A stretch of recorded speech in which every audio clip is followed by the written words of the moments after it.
Eto na nga mga chong, marami tayong updates patungkol sa Gilas Pilipinas. Coach Ot Reyes may birada sa mga haters.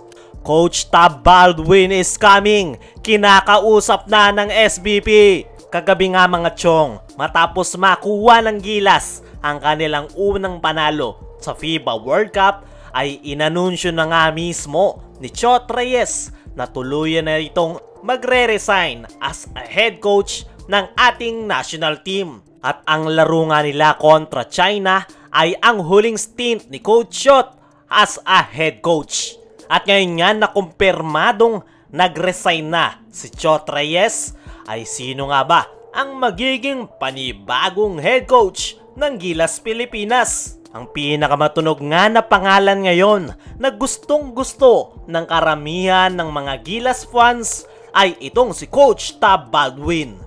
Ayon nga sa ating mga kuligleg, ay bago pa i-announce ni Coach Ot ang kanyang pagre-resign as a head coach, ay naghahanap na nga ang SBP ng magiging panibagong head coach ng Gilas this upcoming Asian Games. At isa nga sa kinukonsider ngayon ng SBP ay itong si Coach Tab Baldwin. Ayon nga sa mga naging interview kay Coach Tab Baldwin nitong mga nakaraan, ay natanong nga ito kung open nga ba siyang hawakang muli ang ating national team.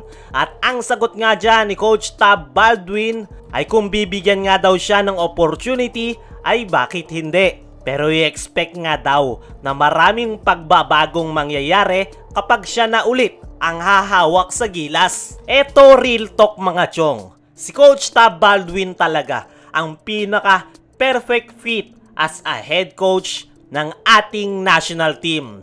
Kailangan na kailangan nga ng Gilas ng isang head coach na sanay sa international games at may sapat na kakayanan na makasabay sa iba't ibang bansa. Hindi nga uubra yung head coach na galing lang ng PBA. Dahil ang kailangan ngayon sa Gilas ay moderno ang sistema.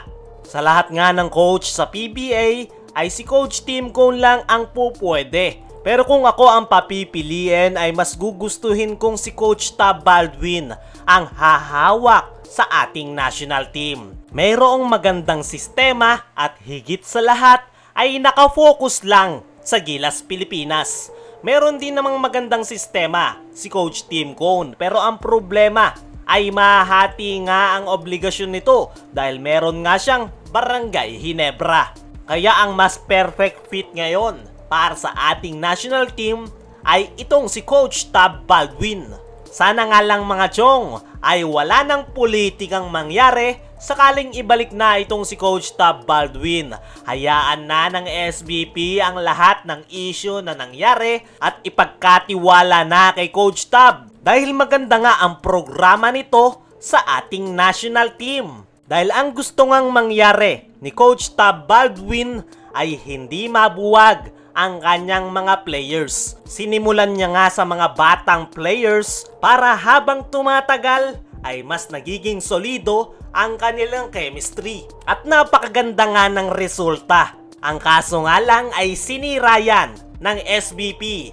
Sana nga lang once na maibalik si Coach Tab Baldwin as a head coach ng Gilas Pilipinas, ay ibalik ni Coach Tab ang kanyang mga batang players. At dyan nga magsisimula ang magandang progress ng ating national team. Sa kabilang banda, Coach Ot Reyes may birada sa mga haters. Matapos ngang makuha ng Gilas ang kanilang panalo kontra China, ay inanunsyo na ni Ot Reyes ang kanyang pagre-retiro as a head coach ng ating national team.